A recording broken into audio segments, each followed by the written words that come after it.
textos bíblicos, eles são uma grande encontro de narrativas que foram escritas muito depois do que elas foram criadas.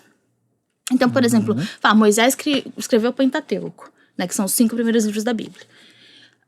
Ele não escreveu o Pentateuco. Ele protagonizou, claro que tinham mulheres com ele, claro que foram apagadas, mas ele protagonizou um evento histórico que deu origem a essas regras que hoje se tornou o Pentateuco. Mas aquilo foi escrito muito tempo depois. Então, por exemplo, você tem várias incongruências de narrativas no texto bíblico. E aí, o que a teologia feminista vai dizer, que a gente chama de teologia da suspeita. Então, quando você tem um texto que fala, tudo bem, mulher não pode falar na igreja, a gente fala, primeiro, quem que escreveu esse texto? Segundo, por que ele escreveu esse texto? O que essas mulheres estavam falando que incomodou Paulo pra ele falar que elas têm que ficar quietas? Muito bom! O que essas mulheres falaram pra que Paulo falasse, pergunta pro seu marido, não vem aqui na assembleia falar não. Então, assim, ou seja, esse texto foi escrito por alguém, esse alguém tem gênero, esse alguém tem status social, tem localização, entende? A Bíblia é um grande relato de experiências humanas. E o que a gente faz é como se a Bíblia tivesse descido do céu, caído assim. Deus que escreveu. Uma inspiração. Deus que escreveu a Bíblia. Aí vai vir pra gente assim, mas então vocês acreditam que a Bíblia não é a palavra de Deus? Não, nós não acreditamos que a Bíblia é a palavra de Deus. A gente acredita que na Bíblia a gente... Pronto, vai vir um monte de troço. A gente Relaxa. Mas a gente vai te botar no colo, né? A gente protege Simone, né, amiga? Eu protejo. A gente protege Simone. Mas a gente acredita que a Bíblia é uma série de relatos de experiências humanas com a espiritualidade, onde a gente encontra uma das possibilidades da face de Deus, né? Porque, assim, uma coisa importante é que Deus, ele é muito mais do que a gente pode aprender. Sim. E o diabo, o diabo se chama capitalismo. O meu filho chama... Muito maravilhosa, Eles foram né? tomando... Não, eu gosto, assim, de, tipo... A gente sempre falou muito de você, né? Tipo, dessa parte, porque eu curto essa parte de você separar. E é isso que eu sinto muita falta nas pessoas, de separar a crença de política. Sim. Né? Porque, assim, nós somos 3 pessoas aqui que temos crenças diferentes. E que né? estamos sentadas juntas, né? Num debate E vamos maravilhoso. debater pontos em comum. Porque eu acho que o que une a gente é a política, não é a nossa crença.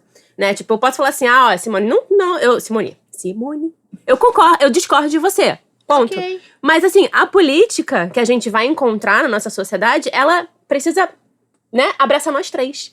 Né? Eu acho que isso que é muito incrível e maravilhoso no seu trabalho e que você faz nas redes e que você informa essas mulheres específicas, tipo, evangélicas, né? Tipo, sobre o que é política. Porque eu acho que falta muito isso em todos os lugares, né? Pra mim, pra Juliana. Porque a gente tá aqui num grande debate, trazendo mulheres pra conversar sobre isso, porque as pessoas não conseguem separar o que é a crença do que é a política.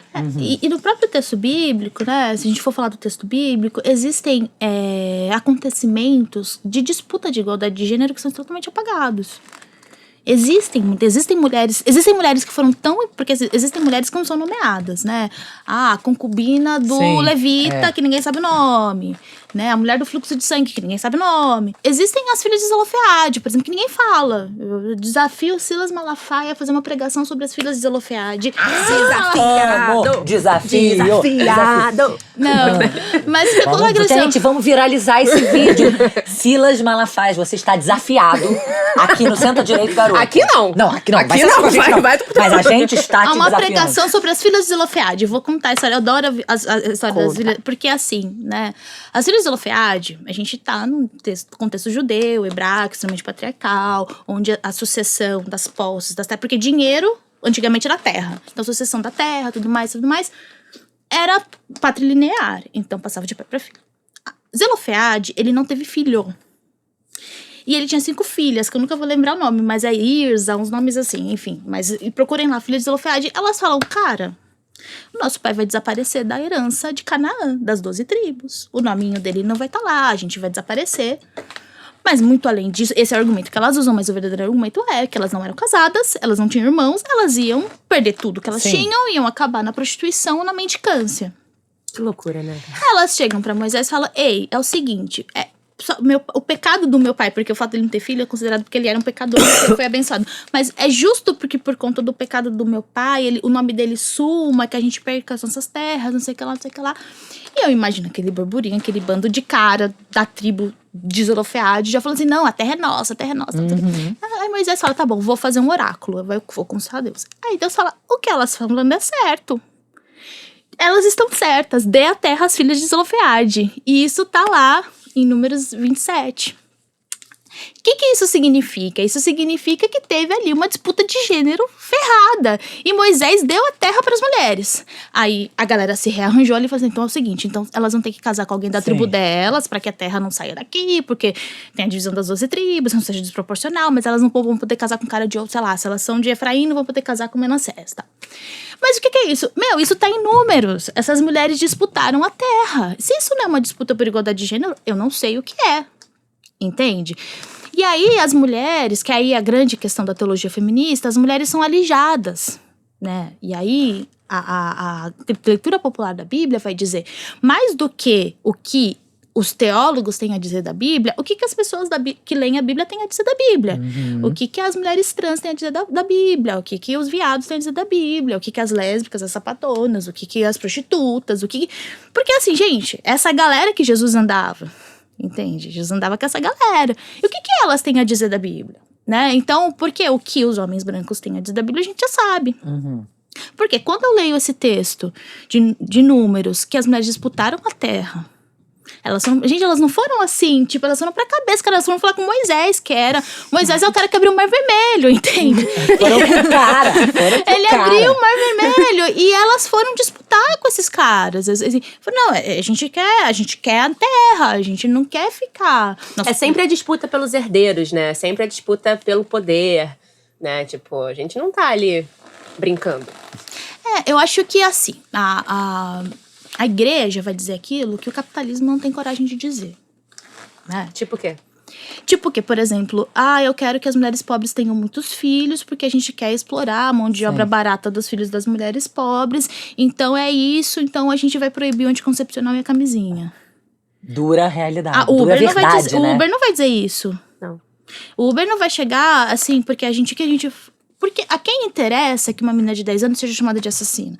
A quem interessa que uma menina de 14 anos tenha negado o direito à interrupção da gestação fruto de um abuso, que é o caso de Minas Gerais?